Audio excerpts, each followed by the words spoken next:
பிரியமானவர்களே, ஆண்டவராகிய இயேசு கிறிஸ்துவின் நாமத்தினாலே உங்களை வாழ்த்துகிறேன். இந்த நாளிலும் நம்முடைய தியானத்திற்காக யோவான் எழுதின சுவிசேஷம் 17வது அதிகாரம் 15வது வசனத்தின் 2வது பகுதியை நான் வாசிக்கிறேன். நீர் அவர்களை தீமையினின்று காக்கும்படி வேண்டிக் கொள்ளுகிறேன். எனக்கு அன்பானவர்களே, ஆண்டவராகிய இயேசு கிறிஸ்து இந்த உலகத்திலே வாழ்ந்த பொழுது பிதாவாகிய தேவனை நோக்கி அவர் செய்த ஜெபத்தின் ஒரு வாக்கியத்தை தான் நாம் இந்த நாளிலே வாசித்தோம். பிதாவாகிய தேவனே, நீர் அவர்களை தீமையினின்று காக்கும்படி வேண்டிக் கொள்ளுகிறேன் என்று அவர் ஜெபித்தார். அன்பரே, நம்மேல் ஆண்டவராகிய இயேசு கிறிஸ்து வைத்திருக்கிற அன்பின் வெளிப்பாடாகவே இந்த ஜெபம் அமைந்திருக்கிறதை நாம் பார்க்க முடிகிறது.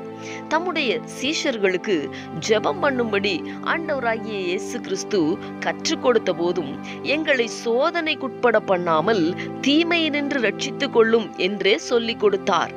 எந்த விதத்திலும் அவருடைய பிள்ளைகளாகிய நம்மை எந்த விதமான தீமையும் தொடாதபடிக்கு காத்துக்கொள்ள வேண்டும் என்பதிலே அவர் கவனமுள்ளவராய் இப்படி ஜெபித்தார், ஜெபிக்கவும் கற்றுக் கொடுத்தார். அன்பானவர்களே, நம்முடைய எல்லா நேரங்களிலும் நமக்காக பரிந்து பேசி ஜெபிக்கிற நல்ல பிரதான ஆசாரியராகிய இயேசு கிறிஸ்துவின் இடத்திலே நாம் தொடர்ந்து தீமையினின்று நம்மை காக்கும்படி வேண்டிக் கொள்ளலாமா? எங்களை நேசிக்கிற எங்கள் அன்பின் பரலோக தகப்பனே, ஆசீர்வாதமான இந்த நாளுக்காக உமக்கு நாங்கள் நன்றி செலுத்துகிறோம்.